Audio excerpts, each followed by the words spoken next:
the thing I want to talk about in this episode is it's a movie review. It's a movie I saw a long time ago, and that's the Truman Show.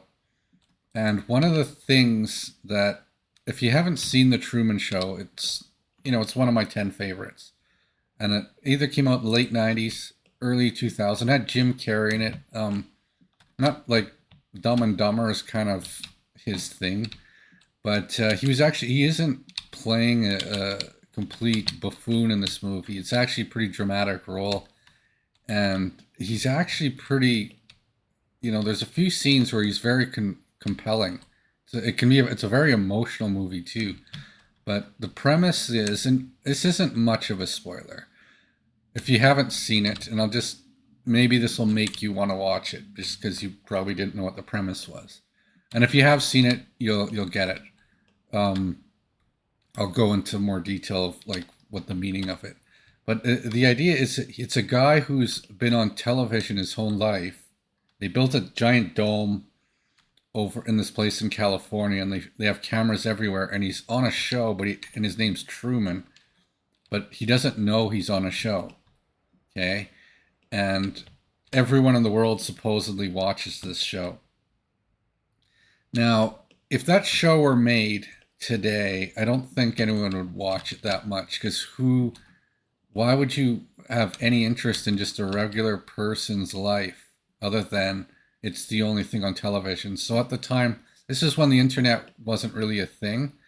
So if you watch the show, it wasn't really free market. Like they did some test marketing, in California for they screen shows, but that's the limit of it. You didn't have 100 competitors. You might have had 3 or 4 shows, and they picked the best of those and made that a show. Nowadays, there's like hundreds of competitors, so that's why making this series is challenging because I have to offer something that's a little different. The joy of video gaming, for example, um, that the current market doesn't quite service yet. So, in terms of the Truman Show, just a regular guy doing a regular routine, I don't think would cut it nowadays, just to be perfectly honest. But that was sort of the premise of it. And um, the thing that's fascinating about the movie is there's pros and cons to this world where because he's on the show, he's kind of like guaranteed to have a good life, right? Because he's the main character. The people watching want to see him get a promotion. They want to see him get married, have kids, and grow up in this, virtual world. But there's also like an underlying feeling as you watch it, and the reason I bring this movie up today is because I think it was a bit of a prophecy of what we're seeing today in terms of um, you're never really like with the internet and all the the back doors, the your operating system and the various bits of software have your phone with its tracking. It knows where you are all the time. It wants you to leave a review if you happen to walk beside a restaurant. um, in a way, we're all kind of living in a Truman Show now, and it was a little scary, I think, when you saw it, the movie originally. But it's become a bit of a reality that we all live that way. That um, like you're not really independent and free. If you own a cell phone and if you're watching this on the internet, you're just as trackable as the Truman was in the Truman Show. And I think that's one of the messages it had. It was ahead of its time, like, um, and the implications of it too. Like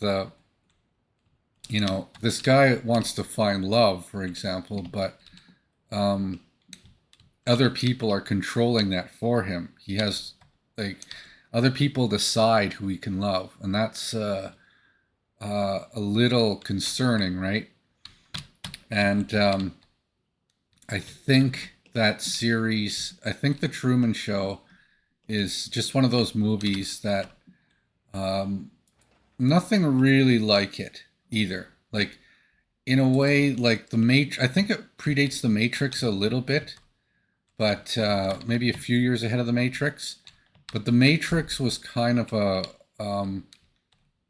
I guess that was like when you think of a virtual reality, or the idea that you're the one, right? I think the Truman Show was one of the first movies to like a real big money movie that really portrayed that well. So yeah, that's gonna. I'll say the Truman Show is one of those. If you want to watch an older movie and you haven't seen it, it's just at that age where it's a little dusty. It's still good enough. I've seen clips of it recently. It's still good enough to be, have some. Uh, it seems like it's kind of like made today a little bit.